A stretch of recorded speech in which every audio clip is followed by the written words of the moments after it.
looks like we've got 8 of us, and who knows if more will show up. I think we had at least 1 or 2 possible other ones who had expressed either an interest or a intention to join us, and if so, I'll just keep an eye on the participant list. I have a list of games that would keep us busy about as long as the last episode that we recorded. We have usually started any of our recording sessions with a warm-up game, something that everybody can participate in to some degree.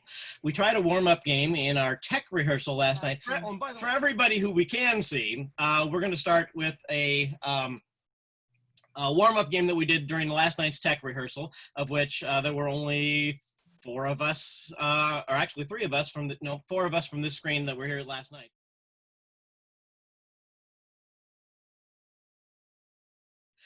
It is something called 10 Fingers. Let me explain this for the people who perhaps have not had a chance to play this particular game. 10 Fingers is one in which all participants will hold up your hands with, hopefully we don't have any people that are missing fingers, that have 10 fingers up. Everybody is going to get a turn, and I'll tell people what order in which you're supposed to go, but everybody's going to get a turn to ask a question quickly that has a yes or no answer. It basically needs to be something that addresses an experience that everybody else might or might not have had. So as an example, have you ever owned a cat? Have you ever traveled outside the United States? That kind of a question. Try not to get it too racy or anything like that, because we do have audiences in a couple of different places, and we want to keep this close to family friendly. So I never do anything anyway.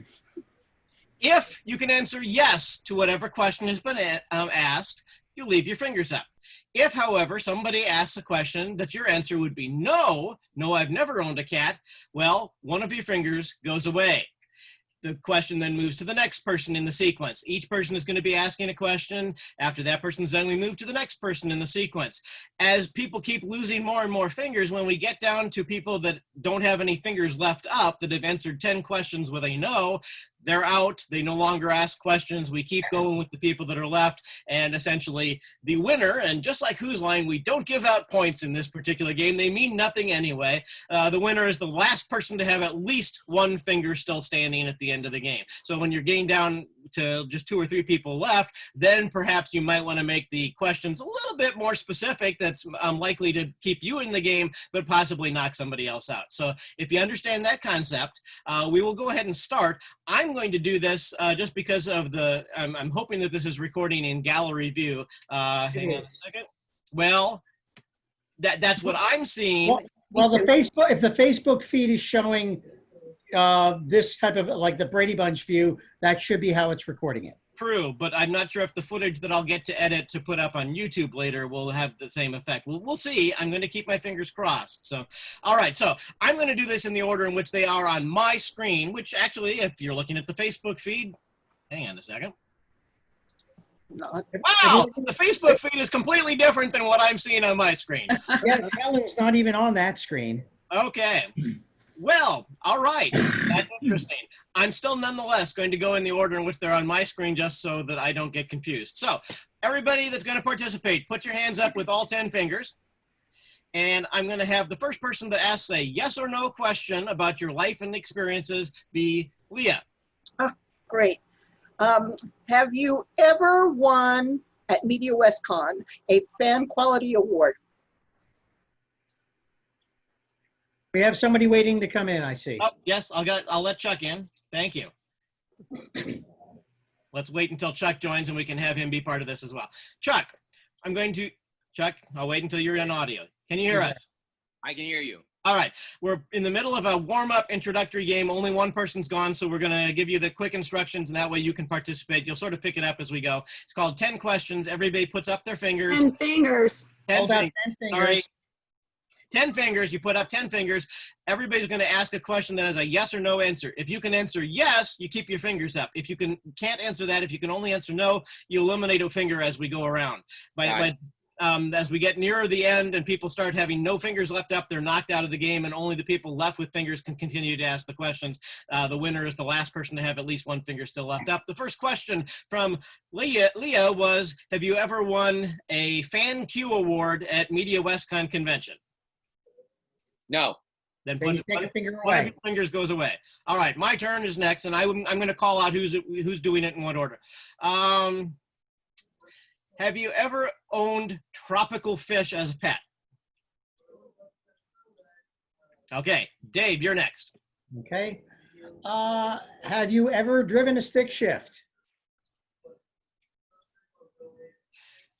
Bob and Liness, I'm going to treat you as two separate people since you're both in this. So Bob first. Okay. Have you ever appeared on stage at Media West? Have you ever what? Appeared on stage. Is this like anybody? This would be at specific. A lot of us came from the background of Media West Con conventions. He's saying in a specific location, which is going to immediately Eliminate some of you. So that one would be a no for you because you haven't been to Media West Con. Okay, Linus.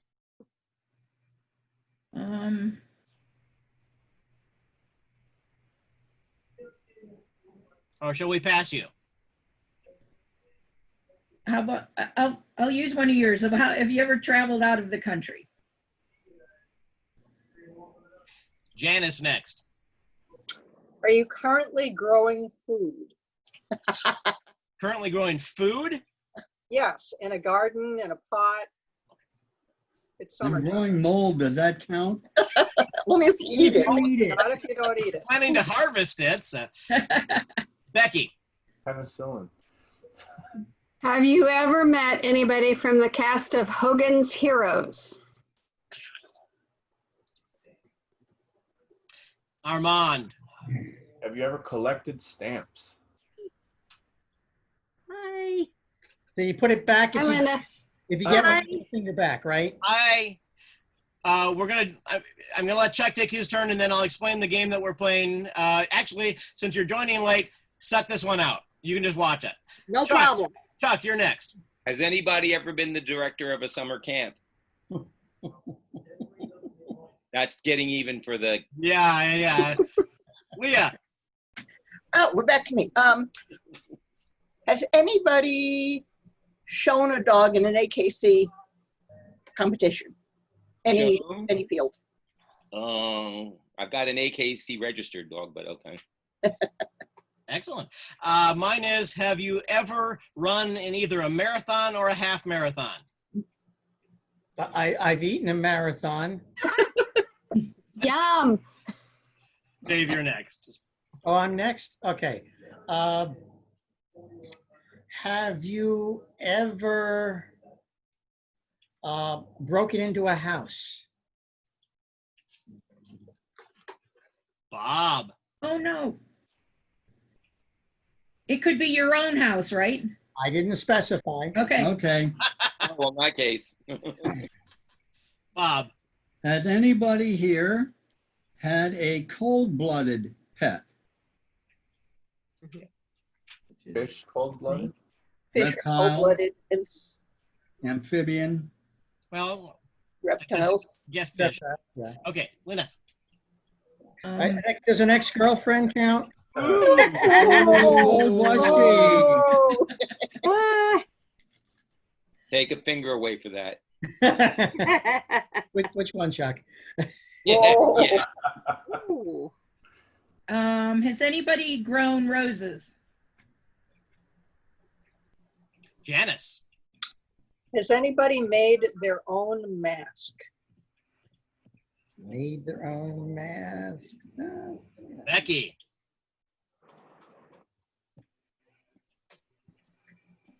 Becky.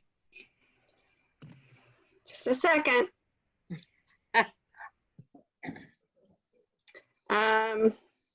Has anybody ever taken more than a couple of photos on a regular camera while they were driving? Regular camera, not a camera phone. Dave, you're very impressive. I have to say that. Armand, you're next. Oh, and one of us is out. Sorry, Janice. Yep, I'm and out. Bob too. So, Has anyone ever given themselves a shot while driving? A shot of what? I didn't specify. A slug of bourbon while you're driving, does that count? Chuck, you're next. Taking a shot, not giving a shot. Chuck, you're next. Congratulations on recording it. Chuck, you're next. Has anybody ever written a song and performed it in front of a live paid audience? A paid audience? Paid. Paid Count audience. people at MediaWest who paid to get there? People at MediaWest did You pay write to a get there. song I never that paid you anybody performed to in front of stand a in live line. paid I'm audience. gonna say yes to that. Okay. And actually, that brings us back to you, Leah. Leah, Sorry, Leah. let me think. I'll do an easy one this time. Has anyone ever baked bread? Ate what? Baked bread. Oh, baked bread. Oh, baked bread. Can Dude. people who are out and they've done it, can they come back in with their finger? No. Yeah, Okay, is it reputation specifically is gone. bread or some bread-like product? Bread, like a loaf of bread. Okay. This may be a little bit limiting, but has anybody ever completely shaved their head? No. Dave. Let's see. Has anyone ever been involved in a motorcycle accident? That leaves us with 3. Chuck, you're next. Has anybody ever played Santa Claus for a group of more than 5 children? I know. Dave. It's cheating. Oh dear. I knew only one that did, so. Leah. Has anybody driven their entire lives without getting any kind of a ticket, parking or speeding or anything? Dave. Has anyone ever, let me see, want to make this one really good. Has anyone bungee jumped? All right. And Chuck is still in there. Chuck, you're next. Has anyone ever French kissed a man? Well, It's between Chuck and Dave. You can take it back and forth. Oh, now it's going to get down and dirty, I can see. You can't out-dirty me. Uh, I've been in a leather bar. You can't out-dirty me. Let's see. All right. Gee. Has anyone ever performed at a Renaissance fair? Chuck.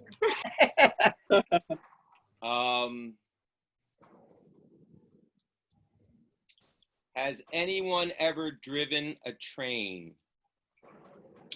Ooh. Dave. All right. Let's see. I feel like we need a commentator. It's like a sports event.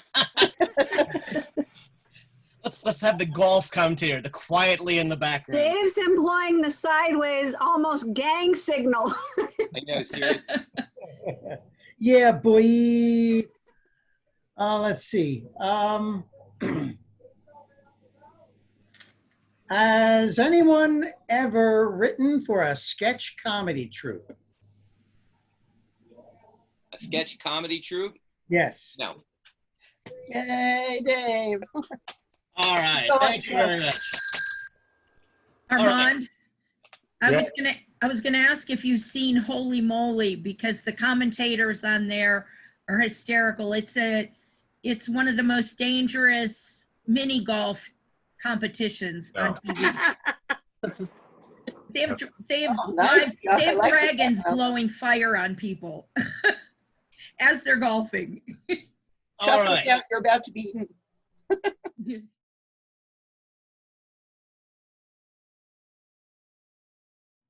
First game I have up on the schedule was added in because of a event that took place this afternoon. If anybody has not been paying attention to the entertainment news, we lost Regis Philbin this afternoon.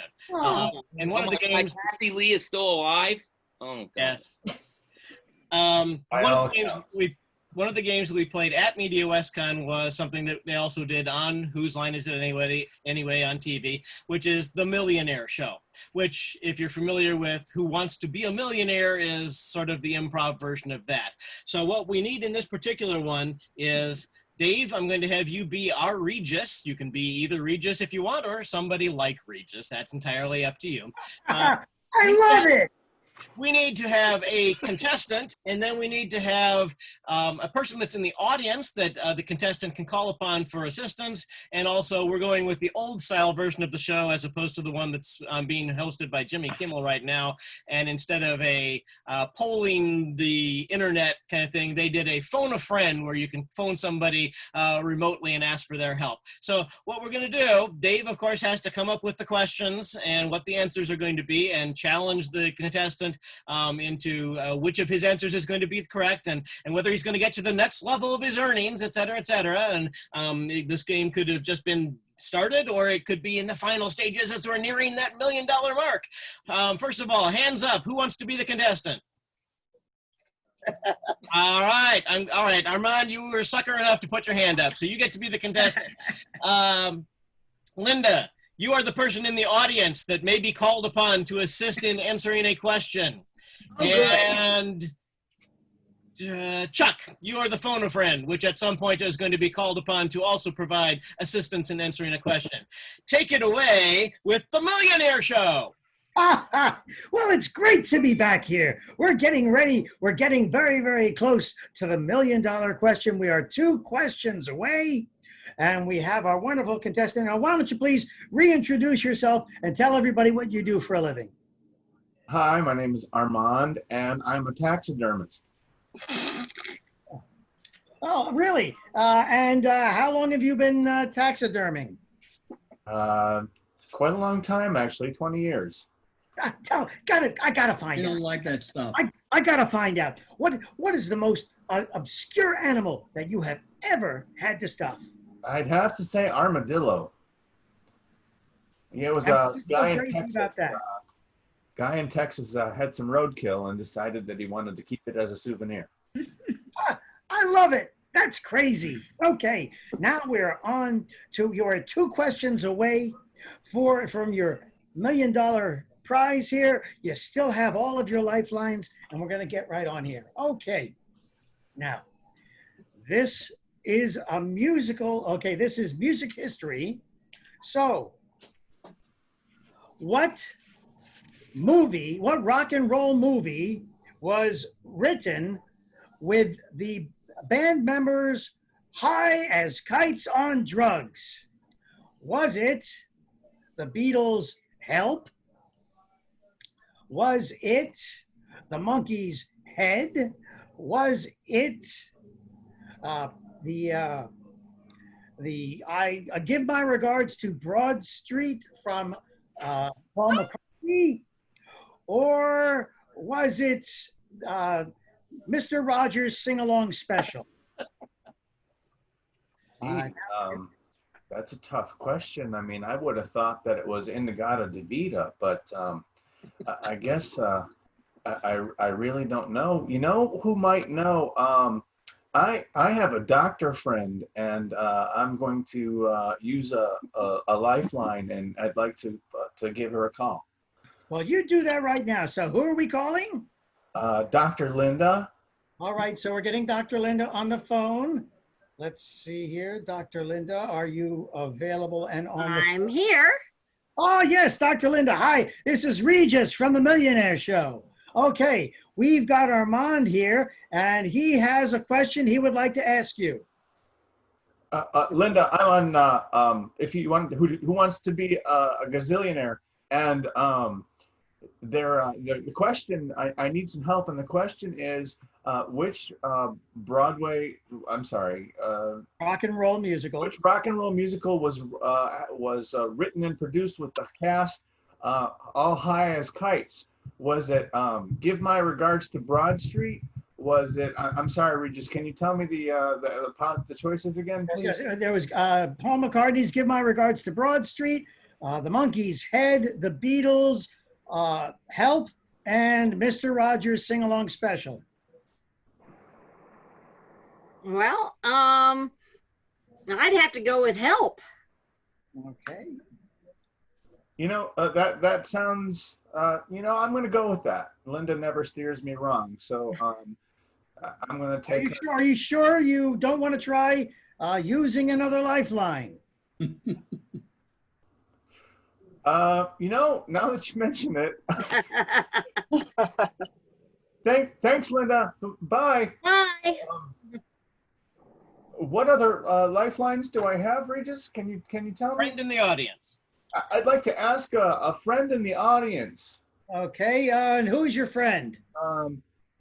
It's Chuck. I see it's Chuck. Chuck, yeah. I'm gonna need your help here. Do you have an answer for him as to which of the four choices was? I'm not sure, but I know when he asked the question, he was struggling to think of the last two. So I would imagine it was either help or head.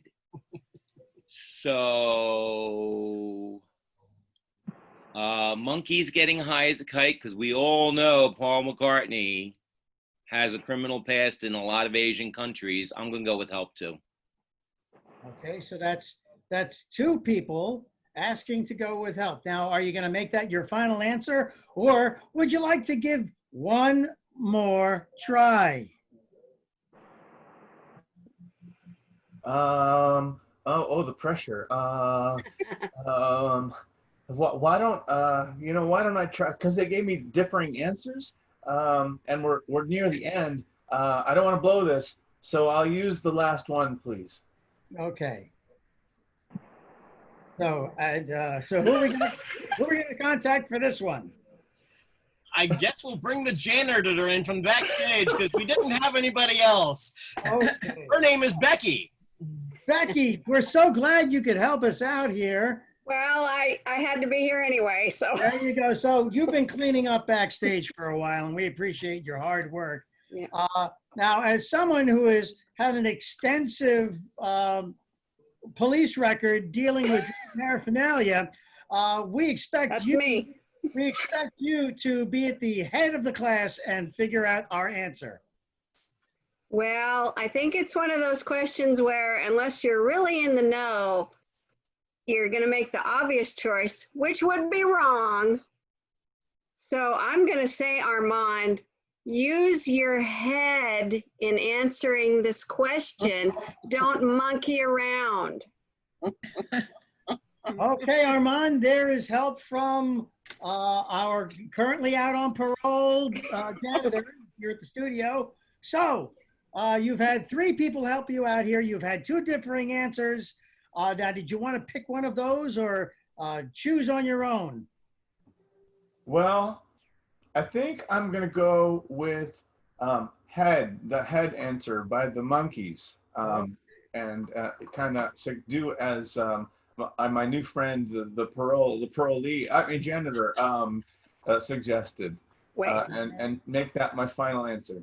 Okay, so that's Monkey's Head final answer. All right, let's take a look and see. And you are correct, sir. Congratulations. You are not quite a millionaire. I see we're out of time, so I think we're going to have to come back next week to find out whether or not, now that you have absolutely no lifelines left, whether you are going to go home a millionaire or a disgrace to your family. Until then, good night, everybody. Right. Thank you. Good job, guys.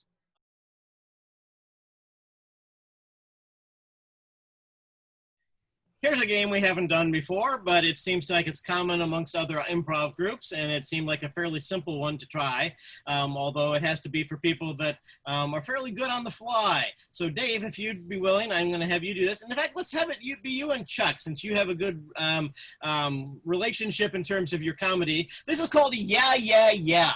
Has anybody heard of this one before? No. All right. Here's how Yeah, Yeah, Yeah goes. No.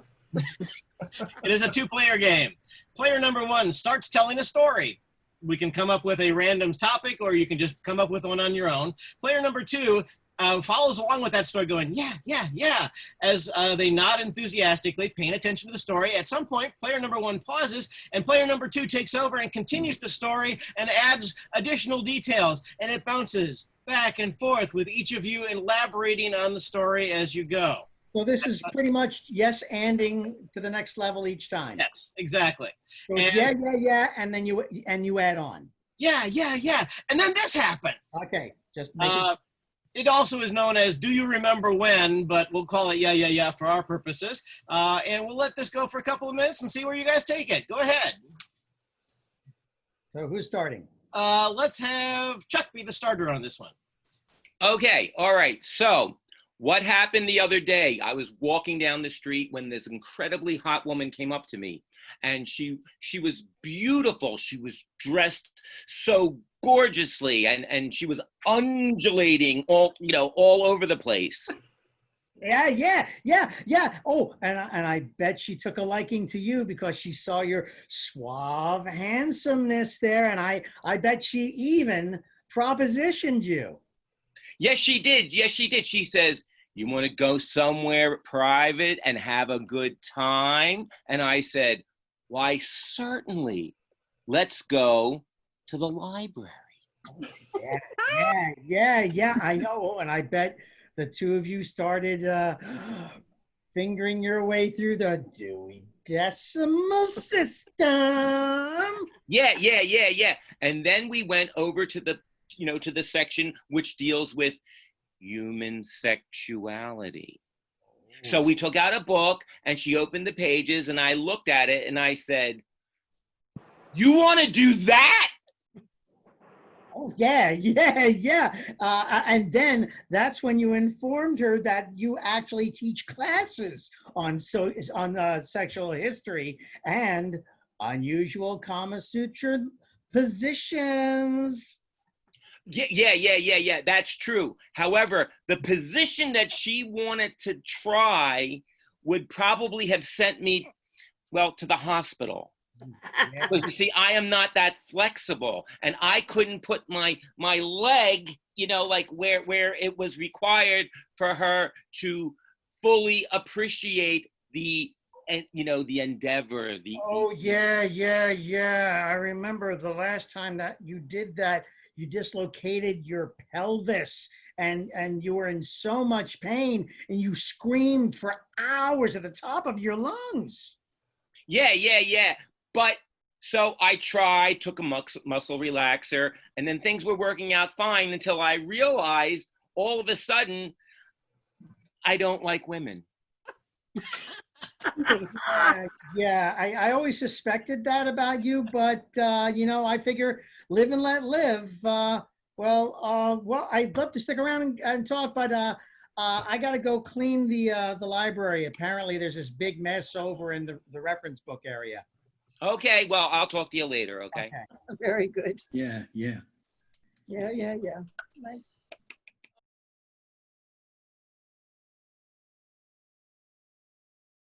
Here's one that we haven't done in this group for a while at MediaWest Con. So I'm going to call on two of our MediaWest Con people to actually do this one. Armand and Linda. I want you to try to take a stab at this. This is one of the more unusual games. It's called Backwards Interview. It also can be called Backwards Scene. We start with the last sentence of a two-person conversation and work our way backwards one sentence at a time. So your statements can be a little leading. As an example, for instance, the last sentence could be, "Well, I'd like to thank you very much for that excellent answer to my question about blah, blah, blah." Then the previous person has to say the previous line, and we go backwards. We won't run it very long, but let's try it with each of you taking maybe 10 sentences. And we're going to do this in interview style. So one of you, let's say Linda, you are the interviewer. And Armand, you are the interviewee. Linda, we're going to have you wrap up the conversation with the final sentence, and then we're going to go step by step backwards to the beginning of it. So approximately 10 sentences each. Can you handle that, you think? Give it a try. All right, Linda, Yeah. end our conversations. Wait, or do we have a topic or? Oh, yes. Janice, give us a topic that they would be having an interview about. Oh, preparing for a spacewalk. Can you work with that? Sure. Armand? I'm the walker then. Yes. Yes. You would Yes. be the one explaining how you prepare for a spacewalk. You're the Texas Ranger. All right. Let's try this and see how it works. Linda, give us the conclusion.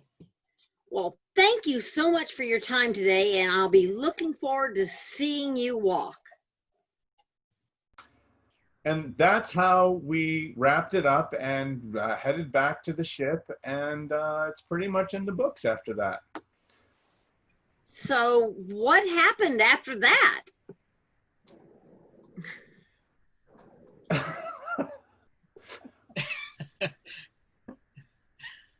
I'm sorry. Where was I? Yes. The last thing that you have to do on a spacewalk is really just pick up all your samples and make sure that you have everything before you get back in the ship, because you don't want to head back in or out or either.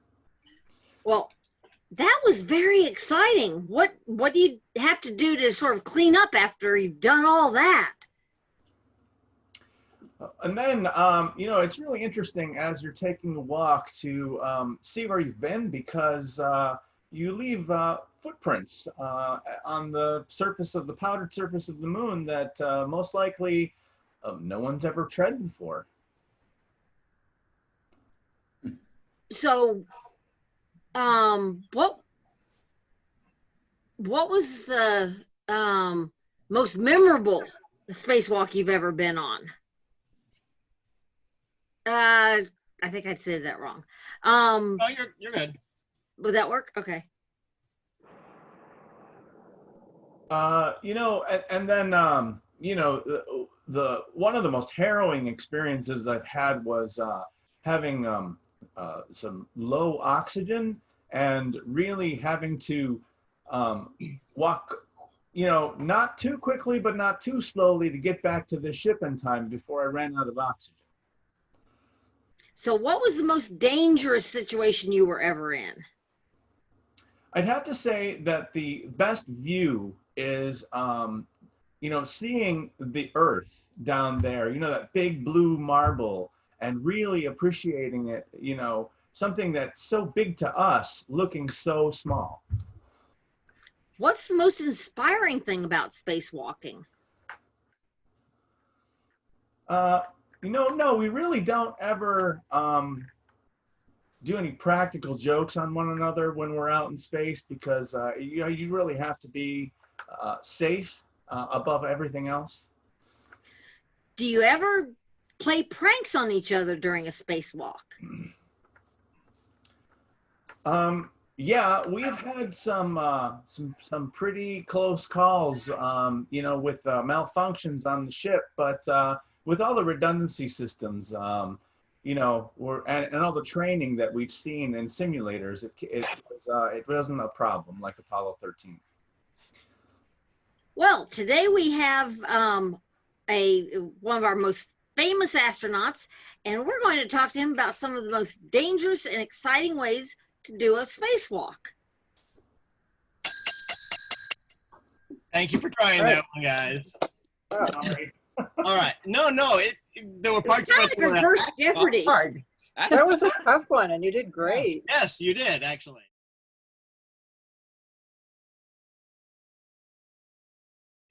All right, here's a question for you. How many of you have your cell phone handy, and on that cell phone have access to possibly some lengthy text message conversations that you've had with somebody? Nope. I have my cell phone, but it's not a smartphone, and I don't Okay. text. You want text messages? We're looking for people that have a chain of a conversation in which you could pull up some of the comments from a text conversation. I've got stuff. I Okay. got At times. All right. Hi, Richard. Hello. All right, Becky, you have yours, you said? I do. I don't have lengthy conversations, but I could Well, try. you can jump back and forth between them. Okay, I'm going to Okay. use Becky for one. Linda, you have one? Yep. Okay. With Richard. That's perfectly fine. This is going to be a version of two-line vocabulary, but instead of having only 2 lines to speak of, it's also sort of a cross with Playbook, where one person gets to only read things from a script.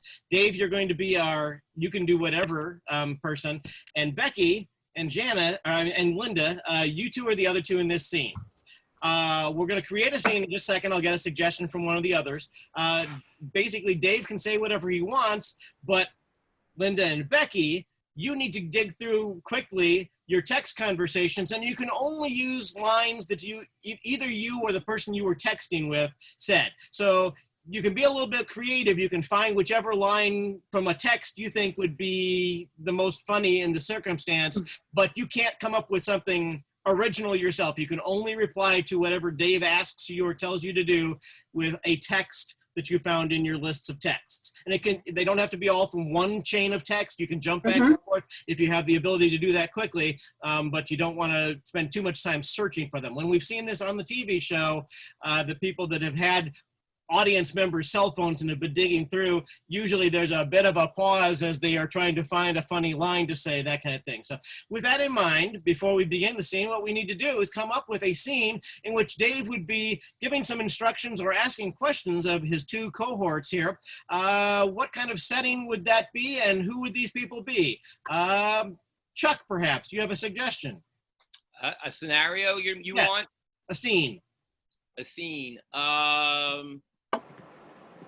First date. We had 3 people, however. Is that going to work? Where I come from, it does. Anyway,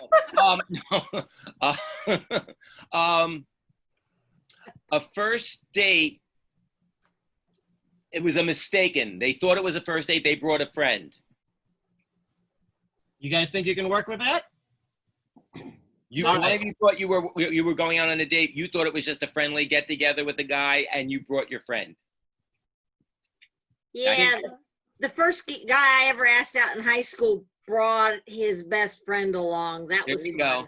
go. So you have the emotion. You can invest. I have the emotion, yes. Oh, Richard. What kind of No, it wasn't Richard. All right, so Dave, here's your situation that you found yourself in. Oh, well, I cannot wait for my Tinder date to show up. When I swiped right, I swiped on the jackpot. Oh, here she is now. Hey, how you doing? Is that me? Either Why one. not? You chime in. Hey, so how you doing?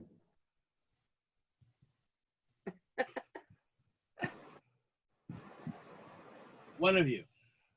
Ich liebe dich für immer und ewig. I did not know that you spoke a foreign language. That wasn't in your profile, so that's very impressive. Little confused here. I thought this was just going to be the 2 of us here.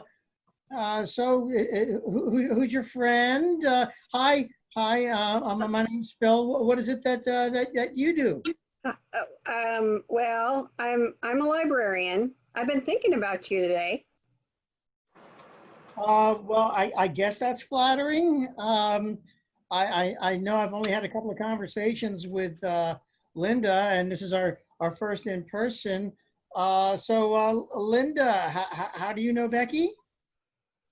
Tell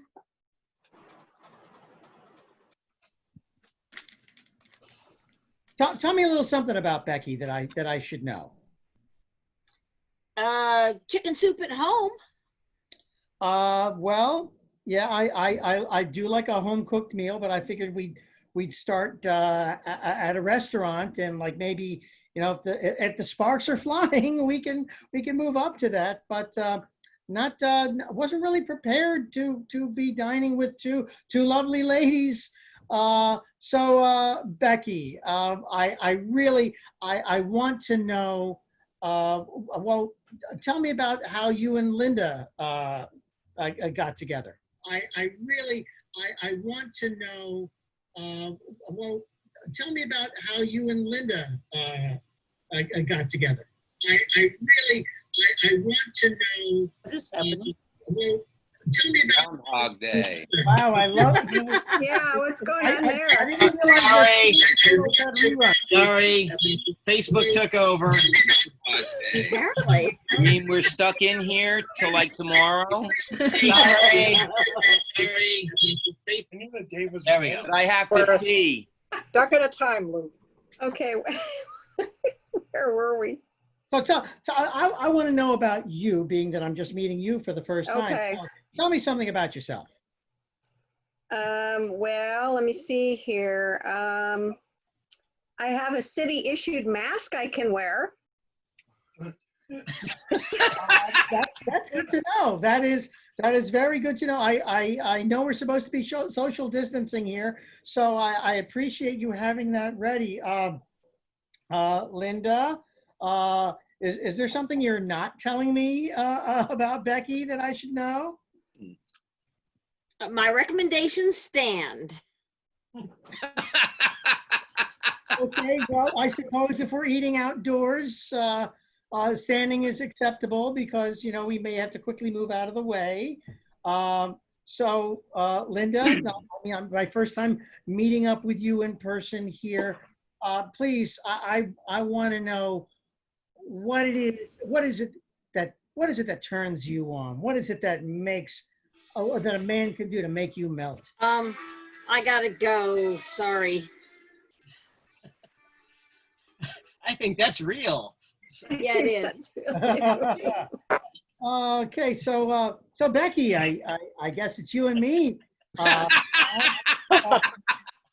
So Becky, what kind of stuff do you do to have fun? Well, let me see here. I'm going to stop at the optometrist on the way. I was going to stop at an optometrist on the way here to see if I could get my new my nose pads replaced. So that was kind of a cool thing. Okay, that's very interesting. Now, Linda, I'm a little upset that you just walked out in the middle of our date. I hope you have a good explanation. Did you want anything from Costco? I have an appointment there to get my tires mounted and balanced. Sure, let's take this date on the road. Everybody load up into Linda's car. Yeah. And scene.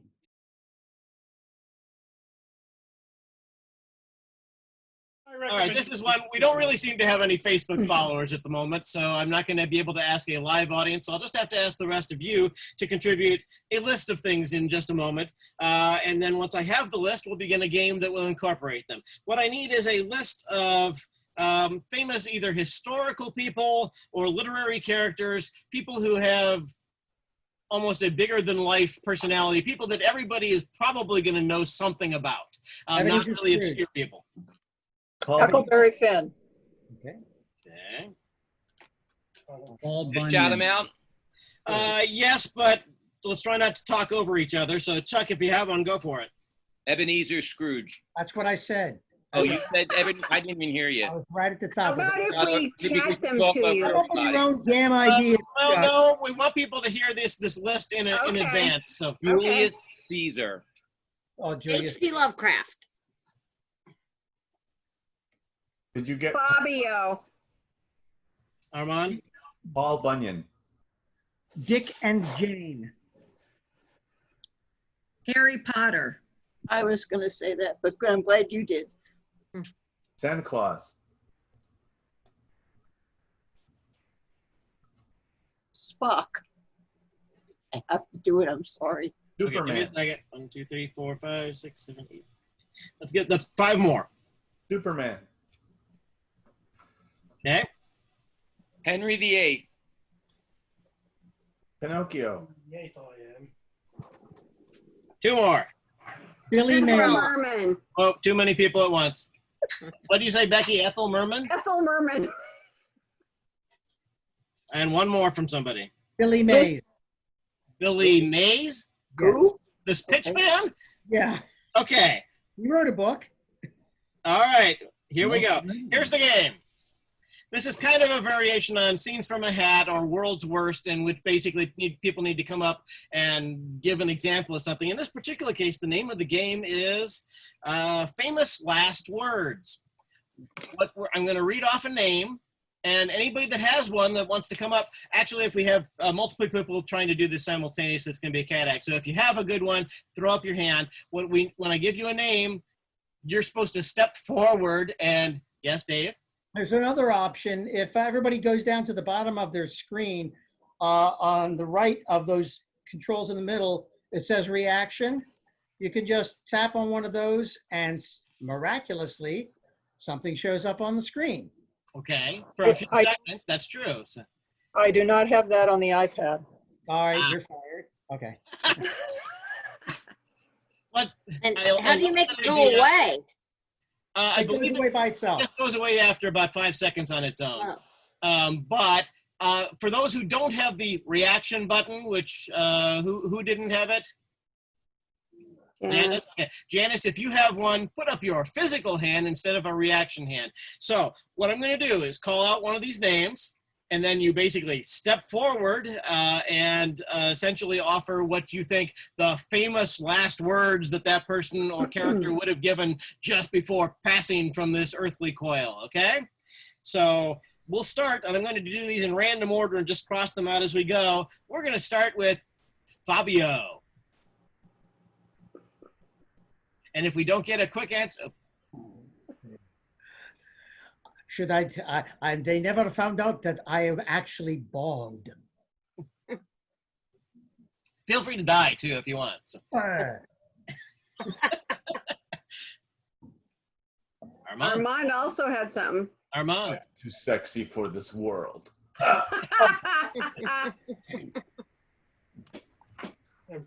Pinocchio. Chuck. It's a shame it was only my nose that grew.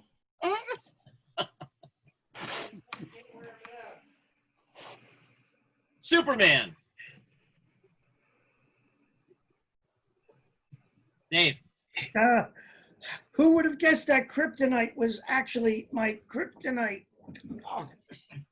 Armand. Up, up, and away. Paul Bunyan. Becky. That was for the previous one. Oh, sorry. Dave. Oh, good grief. Okay. So what did you want to ask me? Linda. Babe, no, babe, no. Armand.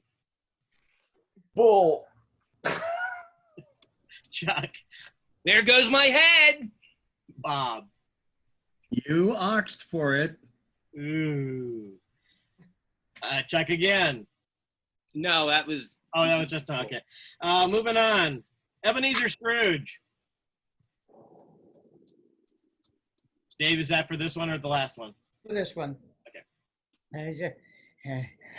And I never ever told Molly that I was actually Jewish.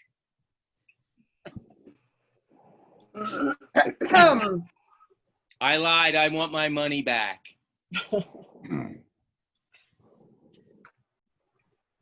Leah. Leia. For the poor. For the poor. Dave again.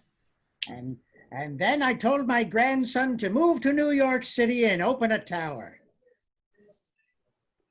Bob. Invest in Hallmark. All right, moving on to a different one. Dick and Jane. Dave.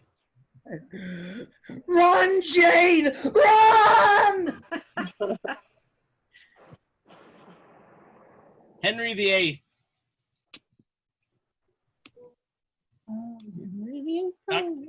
I should have killed them all. Ooh, this got dark. Armand. Second verse, same as the first. Trying to think of something from that song. Dave. If my wives only knew where they be headed. Oh. Ethel Merman. Oh, come on, Becky. Yeah. There's no business like show business. I don't know any other business. What can I tell you? Chuck. Now I'll be pushing up daisies. Oh, that's exactly. Everyone's pushing up daisies. All right, you gave it to us. Billy Mays. Hi, folks. Billy Mays here, and I'm here to tell you about the new OxyClean Bulletproof Vest. Let's watch it work. Hi, folks. Billy Mays here to talk to you about cocaine. Harry Potter. Okay. Santa Claus. Who? Santa Claus. Santa Claus. The jolly fellow. Dave. Oh, off dancer, off prancer. Bob. Me 1, Martians 0. Chuck. I'm going to give you enough coal to heat China. Boo. All right, one final one for this particular game. Julius Caesar. I mean, Oh, Dave. who's up for salad? Chuck. I should have gone swimming. Janice. Why do I always get stuck with the check? Ooh, Armand. seems I'm holier than thou. Dave. That's all right, Brutus. I know you got my back. Ooh, Bob. Alas, I shall fiddle no more. Thank you. That one works, I think. So.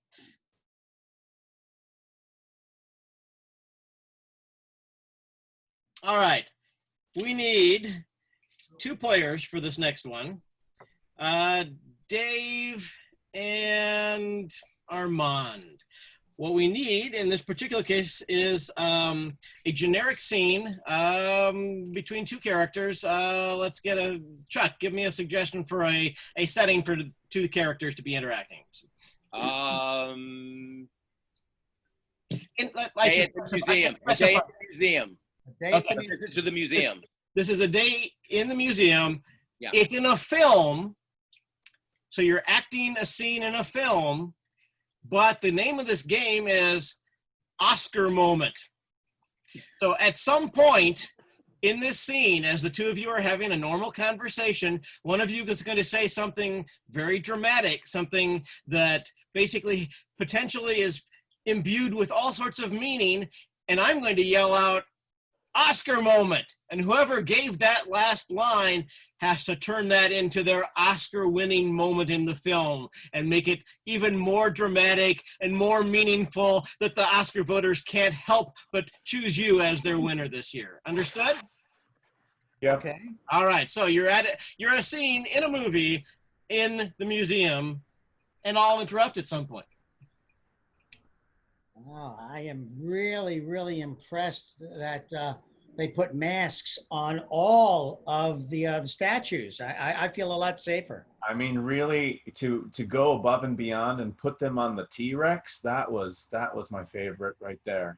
Yeah, and the fact that they painted over the Mona Lisa and put a mask on her, I mean, I think it shows how time is immaterial, that what happened back then can happen today. It's like the past is the present, is the future. It's amazing. It That's really your Oscar-winning moment.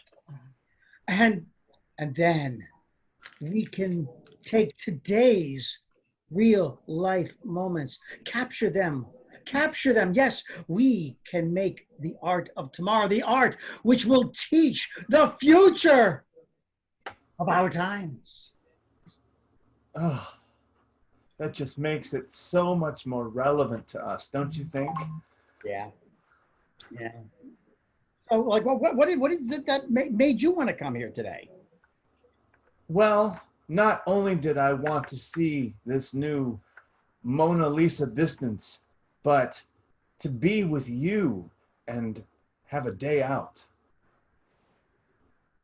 I really appreciate that, because I mean, you and I we've been friends for so long, and sharing these special times has always meant a lot to me. I mean, your friendship has always been so much. Oscar-winning moment. Your friendship has always been so much, just so much. I feel the same. And, Yeah. And I know that when you and I we first went to the Please Touch Museum when we were kids, I knew that as we got older, we would appreciate the finer things in life, the Rodins, the Corona Lisas, the Davids, the Venus de Milo. They mean so much, not only to us, but to the world around us. And not everybody appreciates that. Oscar. We'll do one more Oscar. Oscar-winning moment. And those people that don't appreciate it, I spit on them. I spit in their face.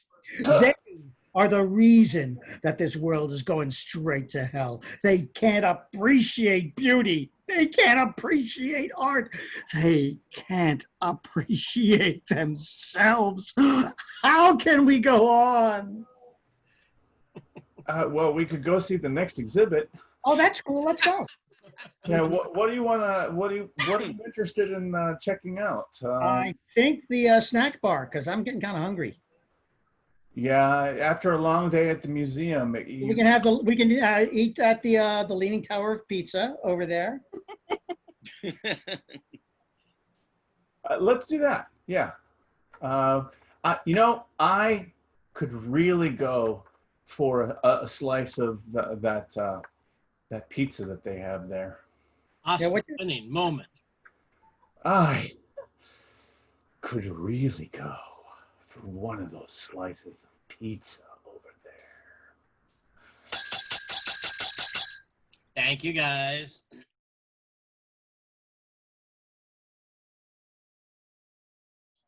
Oh, actually, no. Let's try one where we're going to send a couple of people out into the waiting room and bring them back.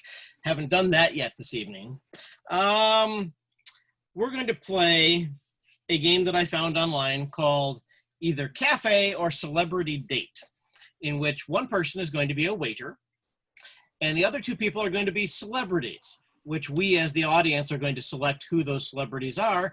The thing is, celebrity A doesn't know who they are. They only know who they're out on a date with. Celebrity B doesn't know who they themselves are, and they only know who the other person is. The waiter knows who both of you are. So what I'm going to do is pick three of you, send you out into the waiting room, and then I'll give you the instructions as to what you know. The waiter, I'll give the two names that the group selects, and celebrity A, I will give you the name of the person opposite you, and celebrity B, I will give you the name of the person opposite you. When we all come back, the waiter will bring you to your table and you'll have your date and you'll be able to know who you're with, but basically your goal is, from the comments that both the waiter and you make, is to try to figure out who you yourself are for celebrities A and B. Chuck and Dave, I'm going to have you, actually, Chuck, I'm going to have you be the waiter. Oh, okay. You'll know who both of them are. Dave, Okay. You're going to be celebrity number one. Becky, are you willing to be celebrity number two? I can try. Okay, so I'm going to put the three of you. Actually, Chuck, you can stay with us. I'm going to put Dave and Becky off screen, and the rest of us will pick what celebrities these two people are going to be. So, guys, hang out in the waiting room for just a few moments, and I will then bring you back in and text message you who you're going to be playing. So, hang on a second.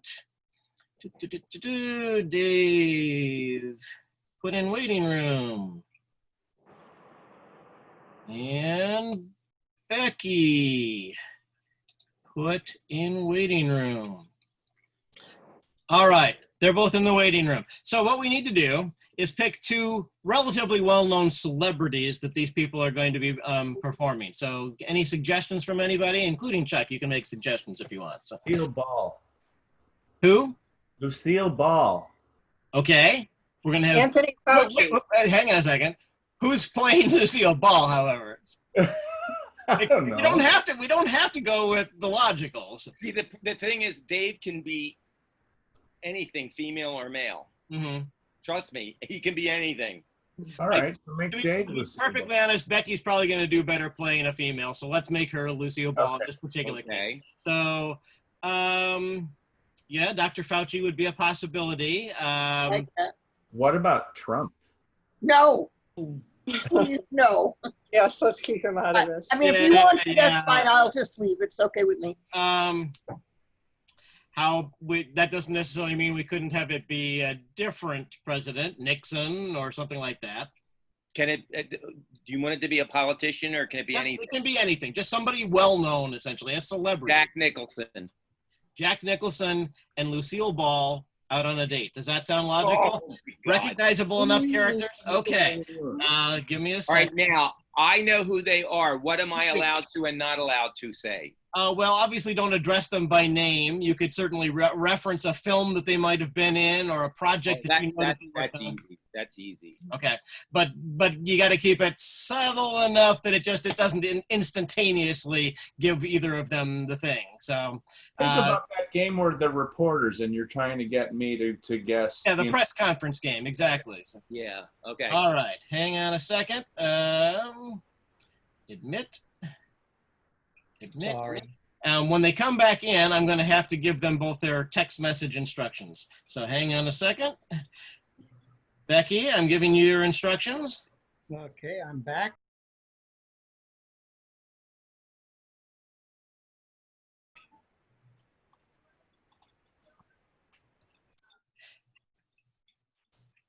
And Dave, I'm giving you your instructions. All right.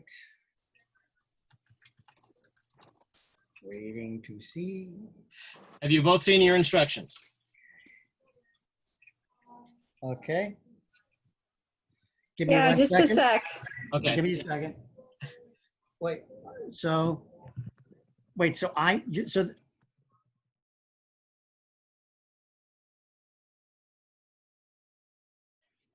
My apologies. Don't say that. I'm sorry. I'm recording this. Yeah. I did this backwards. Yes. okay. We're gonna play it. We're gonna play Hey, we it. can go with it if you want. We're gonna play it backwards. In this particular case, I totally biffed that. I apologize.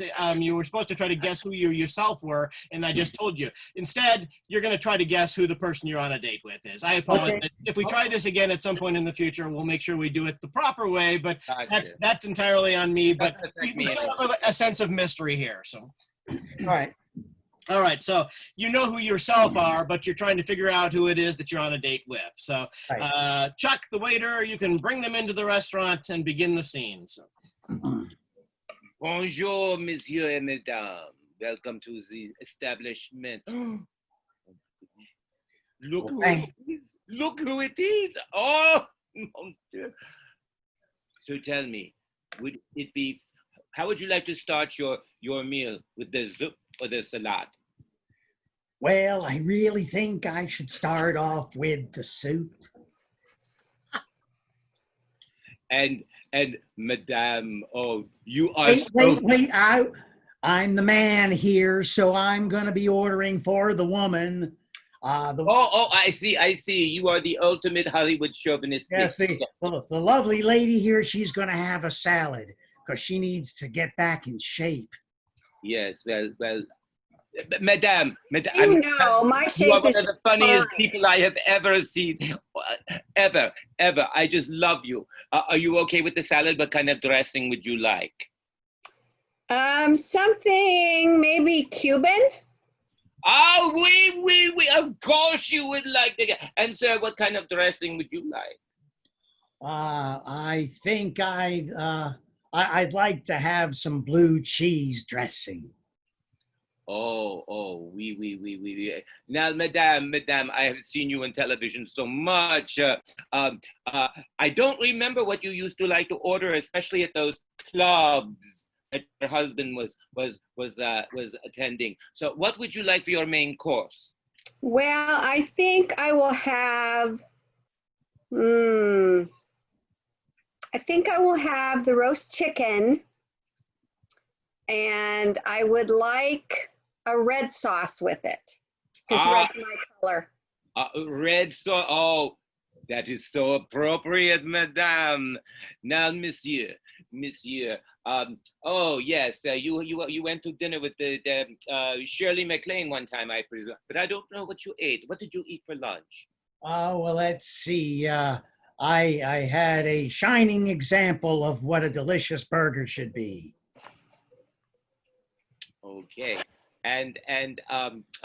Yes. And oh my goodness, madame, how are your two children? They're very good, thank you. Oh, they are. Oh, yes. What was their favorite dessert? Well, chocolates. We like chocolates quite a lot. Yes, I've heard you can just eat a conveyor belt full of them. Well. And monsieur, everybody always say you just play yourself. So what would yourself like to have for dessert? Let's see. I think I think what most people like to have is a good dose of the truth, unless you can't handle the truth.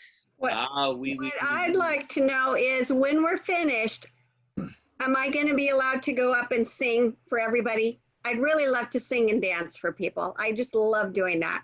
Can I do that? No. I think you asked your ex-husband and he said, no way, Jose. Oh. That's right. And he told me that he had a lot of mansplaining to do when it came to handling you. And I think the secret is out. Who walked away with the studio, huh? All right. Thank you. Becky, have you figured out who you're on a date with? I knew right away. It was the Jackster. And Jack. That's right. Jack Lord from Get him, Dano. And Dave, who are you with? The queen of comedy. That was Lucille Ball. So that was a little too obvious. If I had given you the other person's name, you would have been able to give a little bit more leading lines, but it would have taken a little while longer, I think, to have figured it out. So, and I think it would have been a riot if they each were the other one. Yeah, I thought that's what you wanted us to do. Yeah. I will keep that in the back pocket for another time. So.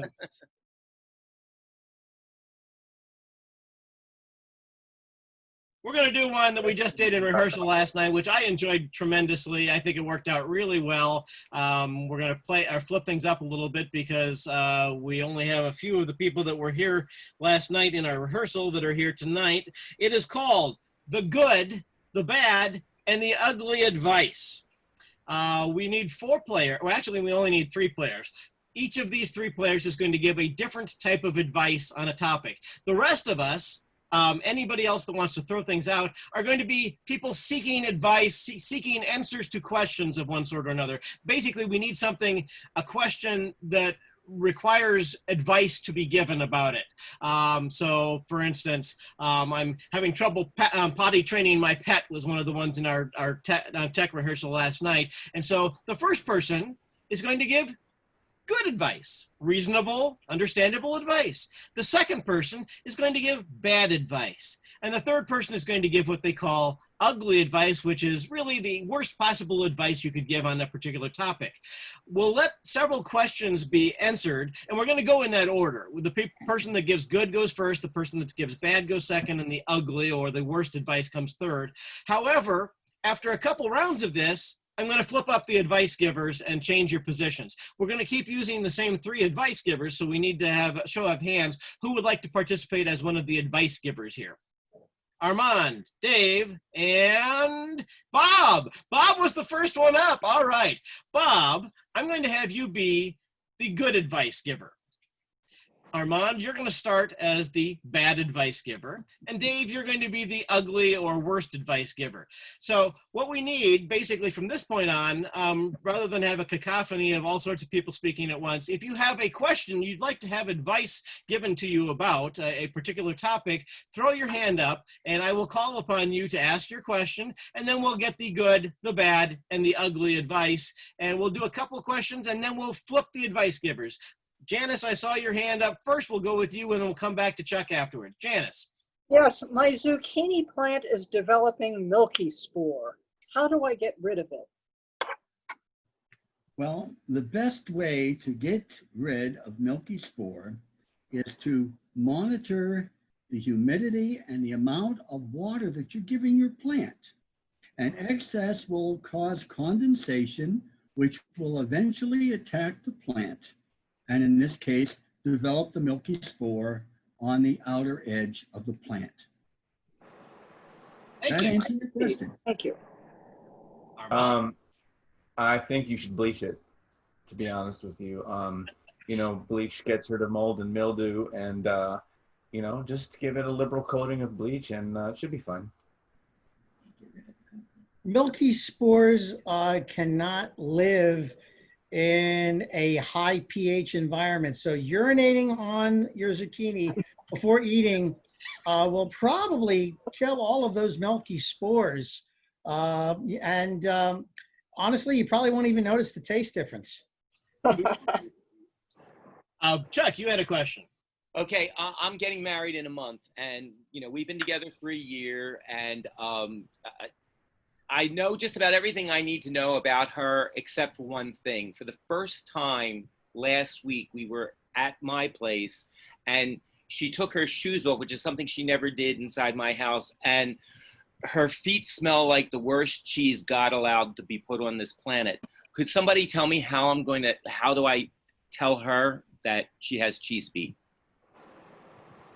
Well, the best advice that I can give is to take her out before you bring her in. Make sure she has sufficient water so that she has respired. Have her wear sandals, go to the beach, and at least by the time she gets back and takes off her footwear, the odor will have a chance to dissipate, and you may avoid having to say something that you would regret later on. Okay, right. So I think delicacy is the way to go. So what you got to do is prepare. So before you go out, before she comes over, do you have a patch of dirt or garden or something like that?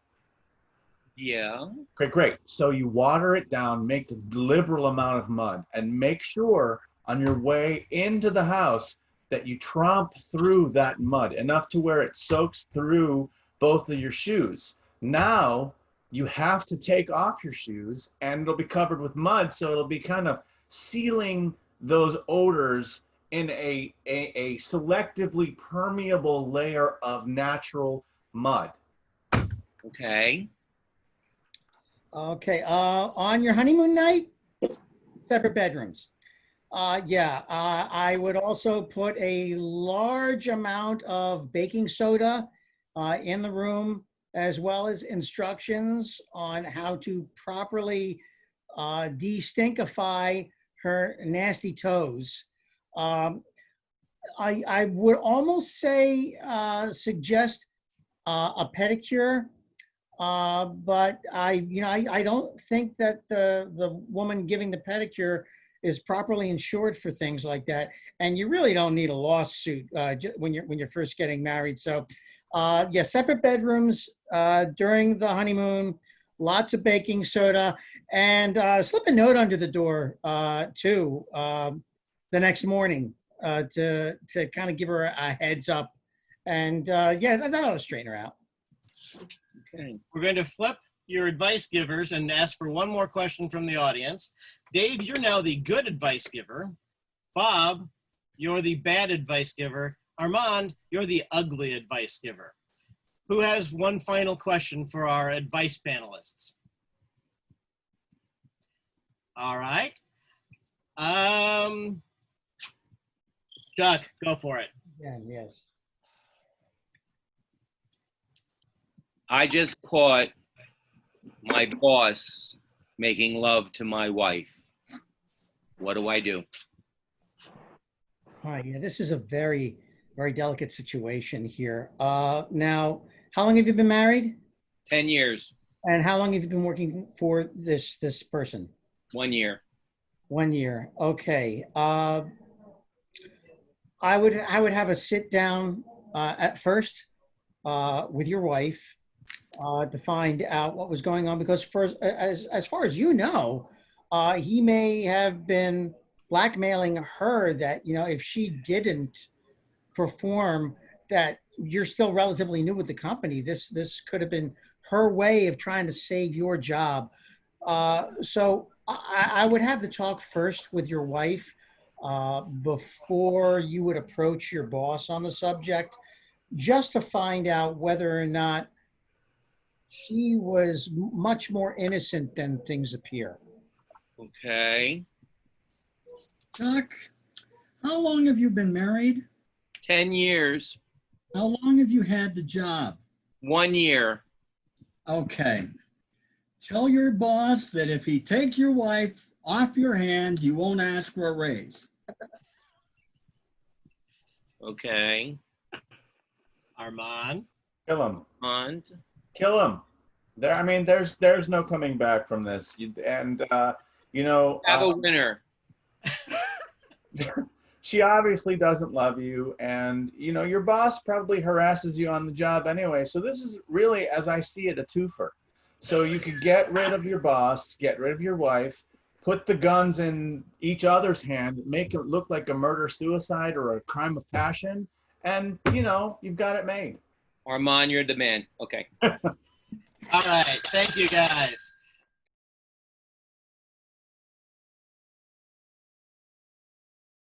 We're going to do secret, which we did last time in our first episode of this particular group, and it turned out pretty funny, so we'll try it again.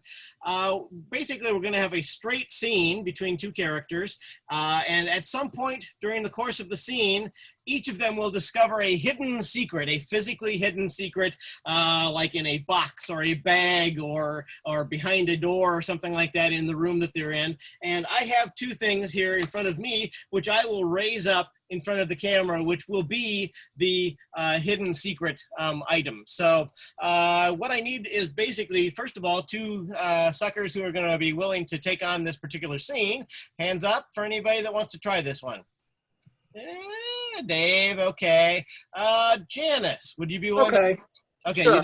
you did the last time with Jennifer when she was here. So basically what we need from somebody else then in the group is a scene between two people who know each other and might have hidden something from each other. We had two college roommates the last time. We've had co-workers.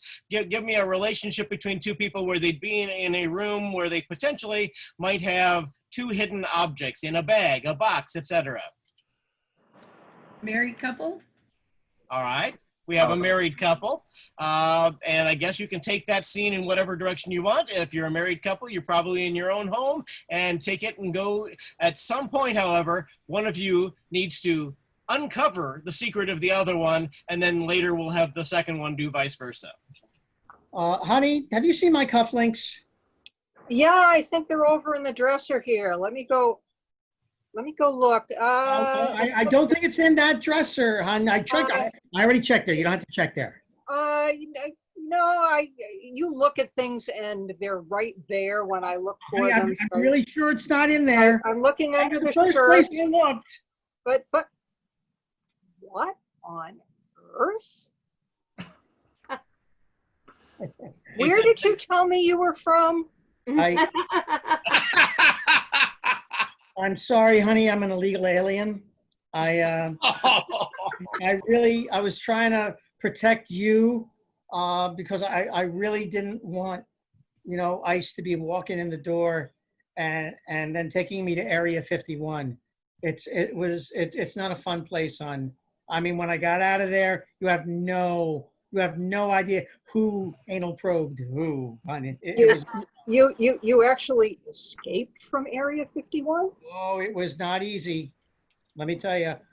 Basically, I acted like I was from New Jersey, and they were fine with letting me out. Uh-huh. Wow. Is there anything about you that I haven't noticed yet that I should really know about? Well, now you can find out what the most alien part of me is, if you know what I'm saying, sweetheart. But you know, I'm sorry I kept this from you. I'm sure you have secrets too that you'd like to open up about now. I mean, no. like you're so fond of books. I mean, you have all of these books over here. I mean, I'd love to read some of these books here and seeing what interests you. You can borrow one of those over there. Well, these are the bigger books. They seem really. Wait, this one's kind of hollow on the inside. Well, what kind of a book is this? Well, It's Cthulhu. Oh, thank you.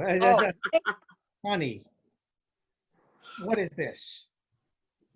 Well, I told you that I like science fiction and horror, and there is a reason for that.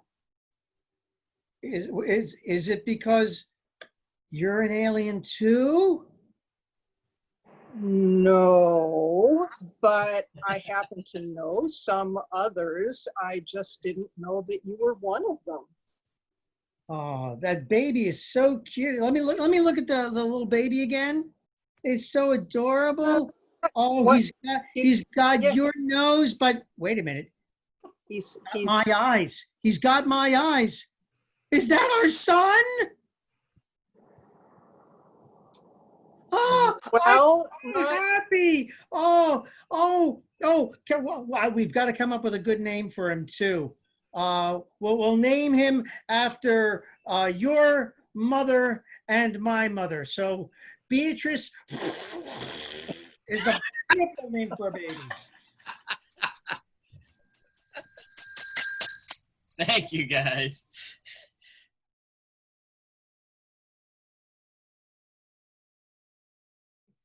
Here is a different one. We've never tried this one before, and it seems like it's fairly simple and straightforward, but it might be a bit challenging for the two performers. I'm going to throw two people that we haven't had work directly just as a pair, a duo here together, Chuck and Armand. This is called Crisis Situation. Each of you is dealing with a crisis of some sort, and you're coming in. This is normally done on a stage and people are walking in from the opposite wing, so we're going to have to pretend in terms of just your physical space here. But you're basically meeting in this middle of a room. Each of you is dealing with a crisis. You have to come up with whatever the crisis is yourself, using your imagination. And each of you is carrying something unusual that has nothing to do whatsoever with your personal crisis. When you have met each other and explained what you're dealing with, and the example was, I just got kicked out of my house and all I have with me is this bag of cat food. And the other person comes in with a different crisis and a different item. At the end of having explained to each other what your crisis and your item that you're carrying is, you have to figure out something you can do with the item you're carrying to solve the other person's crisis. Does that make any sense to you? Do we come up with so you each come up with your own individual crisis and an unusual item that you are carrying with you, and then once you've heard the other person's crisis, you got to figure out some way to make use of the item that you were carrying to help solve their crisis. Okay. Give it a shot. All right. So because we don't have an actual scene, it's basically just the two characters coming and meeting each other on a street corner and suddenly exclaiming, "This is what I'm doing!" So I'll let you guys take it away. Armand, Chuck, Armand, I got to talk to somebody. what? What's going on? I just found out I have to have surgery. I have to have surgery on my brain. I have a cyst on my brain, and I have to have surgery, and they want to take it out tomorrow. And I just didn't know what to do, so I have my turtle here, and I you know, I needed something to comfort me, but now that you're here,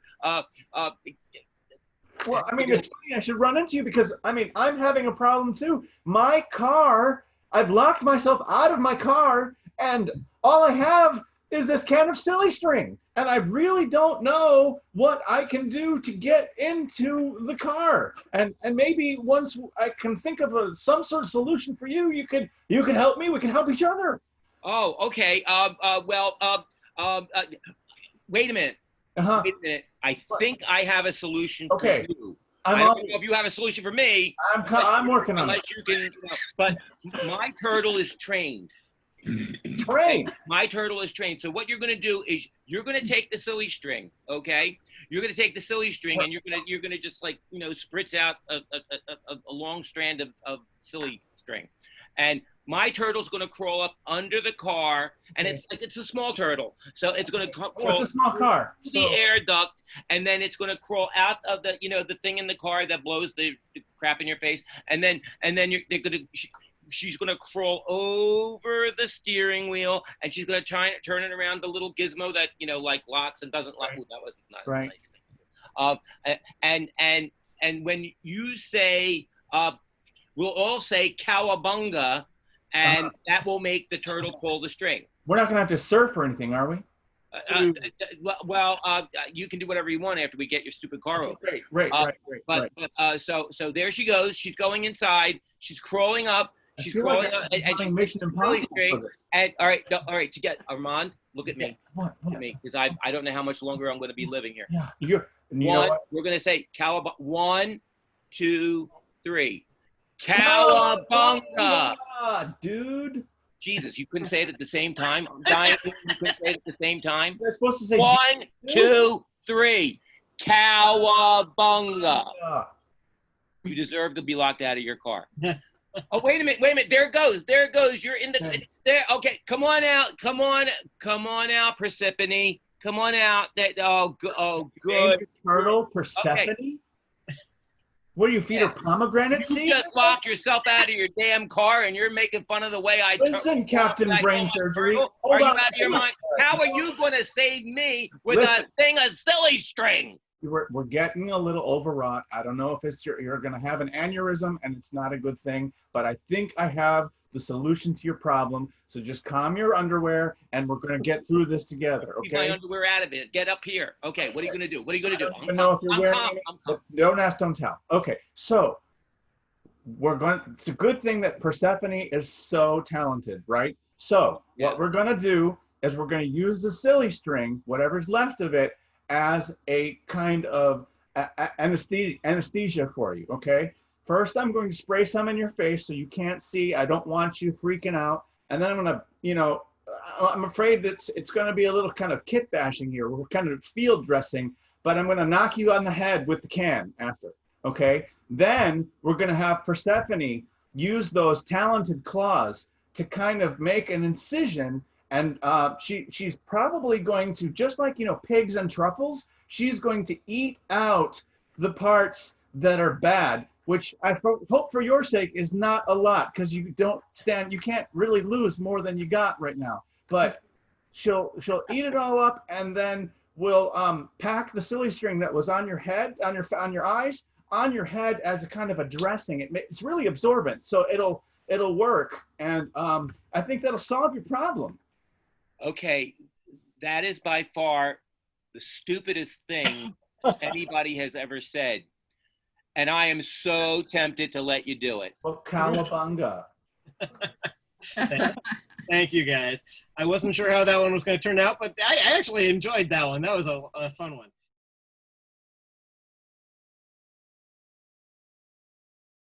All right, here's one that I also found online that is very similar in some ways to some of our member ones like Scenes from a Hat and stuff like that. Since we haven't had an opportunity to pull suggestions for Scenes from a Hat or World's Worst, we're going to try this one. This is called Reverse Trivial Pursuit. I have a series of Trivial Pursuit cards in my hand. I'm going to ask one of you to select, I have a whole container full of them, but I have 5 in my hand. So I'm going to ask one of you to give me a card number 1 through 5. I am going to read off then the answer to one of the questions. Your goal as performers is to step up and provide the most humorous question. It's sort of like Jeopardy. You basically have an answer. I want you to give me the goofiest question that you can match up to that particular answer. And I will get to choose. Trivial Jeopardy. Yeah, trivial. Oh, I like that. That's good. So, Bob, give me a number 1 through 5. 4. Your answer is, and I want to get questions from as many of you as would like, so throw your hand up if you've got one and I'll call on you. Your answer is Buffy the Vampire Slayer. Dave. What was Joss Whedon's last great hurrah? Anybody else? Armand. Who am I most likely not to date? Chuck. He took mine. Bob. When good vampires leave their teeth under the pillow, who brings them money? Chuck again. Who was the last person Trump slept with? Janice. Who is the champion duster in house cleaning? Yeah. Dave. What did Angel and Buffy call their little ride in the snow? Okay, got 4 cards left. Somebody give me a number 1 through 4. 2. 2. Your answer is Seabiscuit. Dave. What do you say when you notice a biscuit is missing? Janice? I'm sorry, Linda. Who built Howard Memorial Hospital? Armand, you had your up? What kind of sides do you order at KFC and on the Atlantic coast? Dave again. What was the last thing to eat on Gilligan's Island? Chuck. What do you call a turd in the ocean? Wow. Okay, got 3 cards left. Give me a 1 through 3. 1. 1. West Side Story. Nobody. All right, I'm going to try a different one. Anne Boleyn and Anne of Cleves. Anne of what? Anne Boleyn and Anne of Cleves, 2 of Henry VIII's wives. Armand. People most likely to lose their heads. Dave. Who were the first losing contestants on Chopped? Ooh. Oh. Ooh. And what was in that special basket? Bob. Roseanne Barr's understudies. All right, I will pick the next card. James Bond. Dave. What happened when James Brolin and James Wood met? Armand. Kind of dentistry a guy named James will receive. All right, our final Trivial Pursuit question from this batch. The Freedom of Information Act.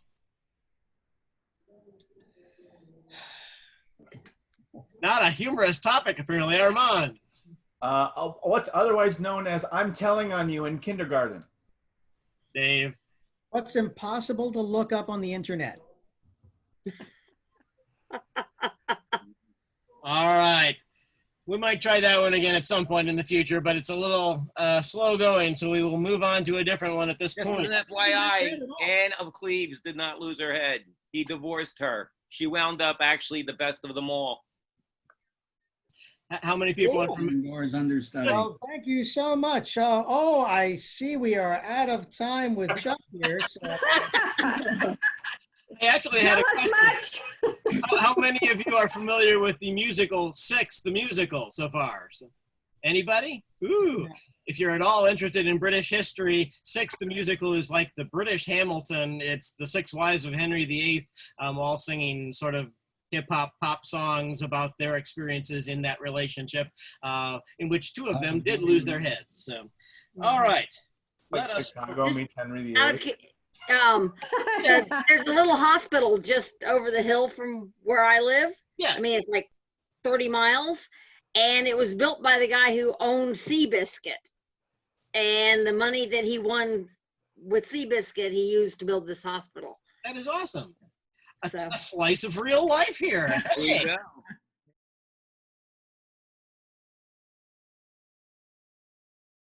Here's another one that we've done a variation of in the past, but we're going to try a slight tweak to it.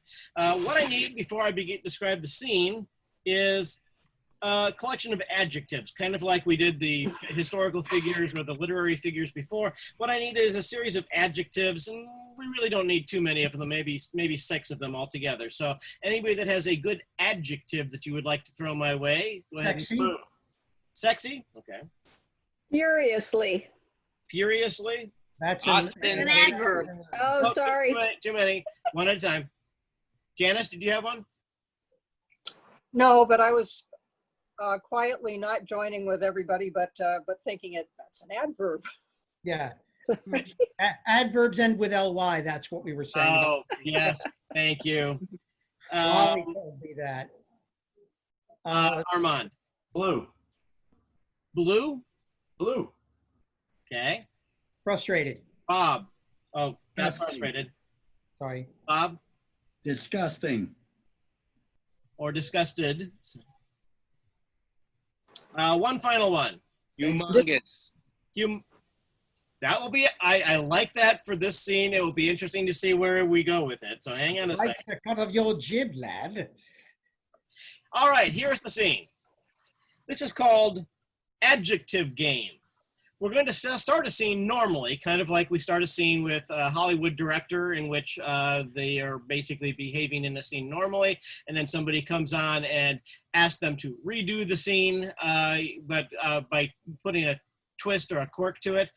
In this particular case, we're not going to have you redo the scene. We're just going to have you continue the scene. So I'm going to have 3 players in this particular one. I'll give you the description of what the setting and the scene is in just a moment. You'll begin the scene normally.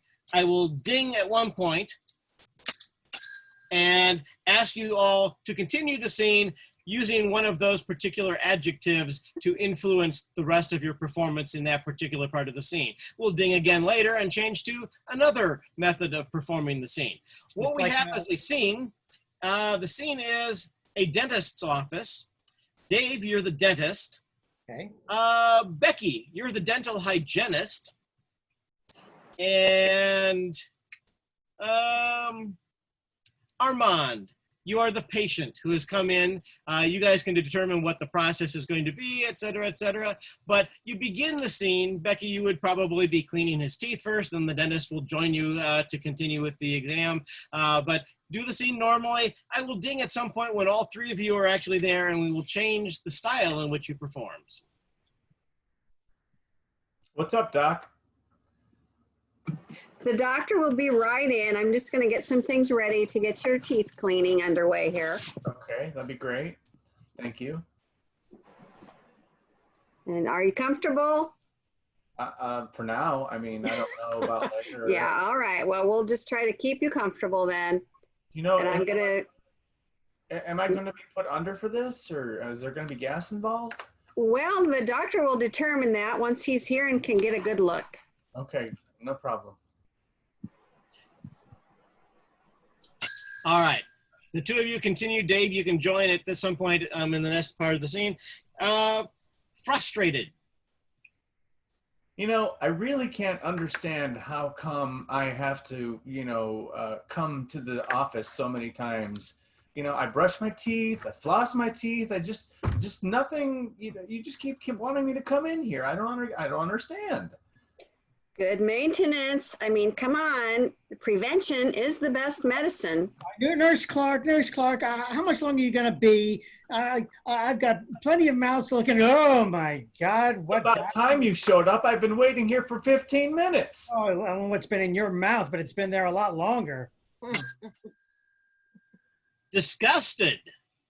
Oh, man, what do you eat? I can't. Oh. I have to leave. I can't. No, I'm not going to look at this. No.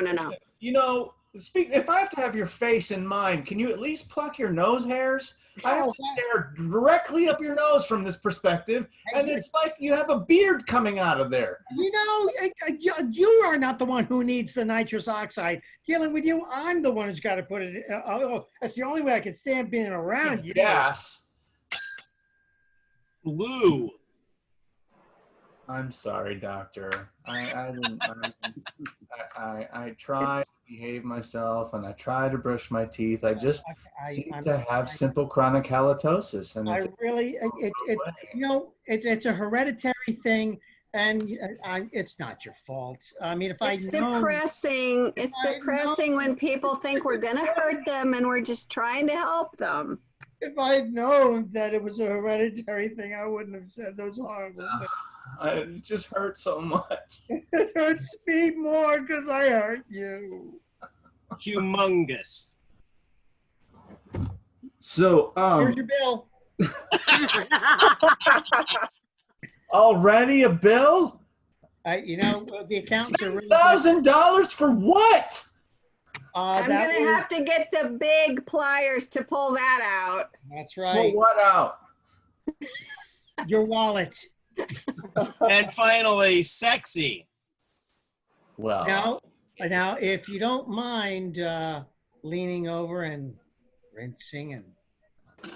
As long as you can get that hygienist involved, I mean, I think it could work something out. Oh, Nurse Clark, could you please bring in 2 of the welder shield masks for you and I? I certainly can. All right, Armand, we're going in. It's going to be good, clean fun.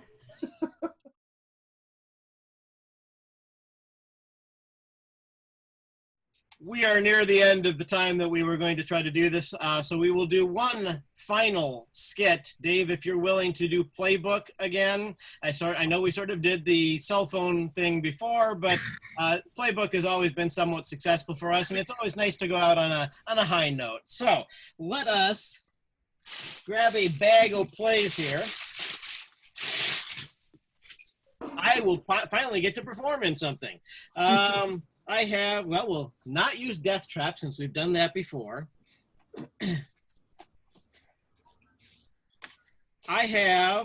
Where's Spencer tonight, by the way? Did we yeah. She messaged me yesterday to say that she might or might not be able to join us for either or both of the shows, that there was something that might cause her to be active in something there locally, and she didn't know until the last minute, and apparently the last minute was no. All right, I have 4 plays here. Janice, pick a number 1 to 4. 3.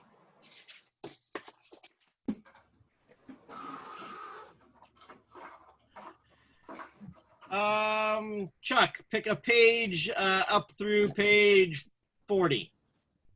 32.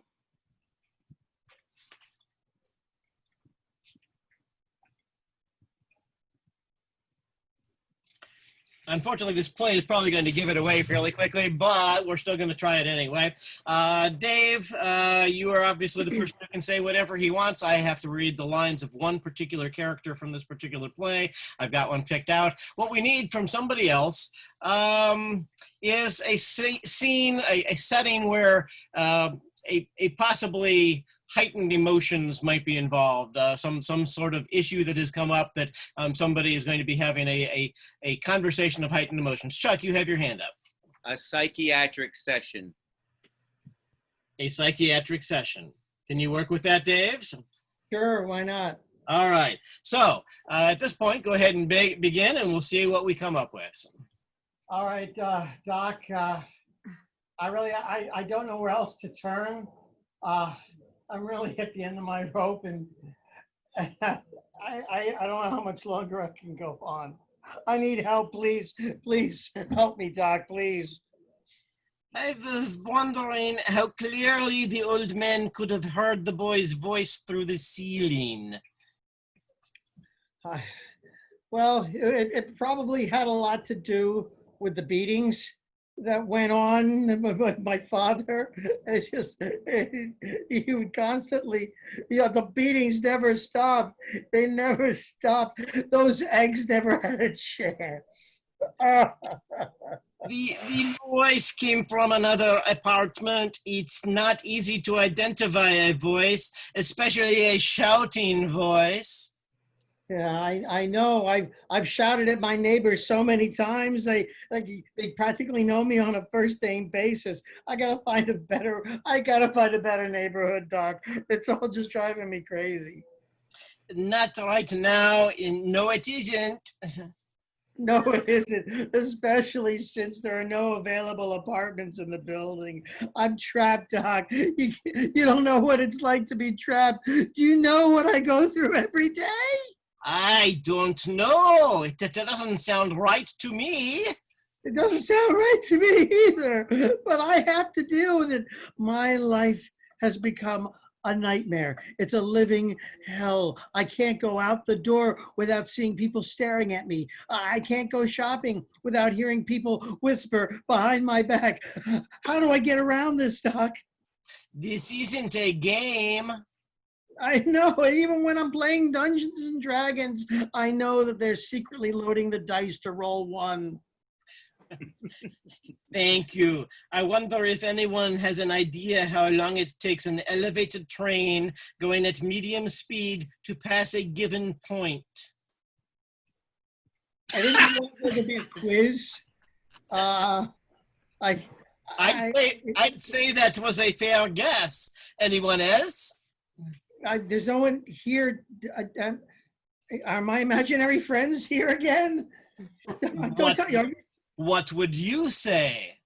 I'd say, help, help, somebody help.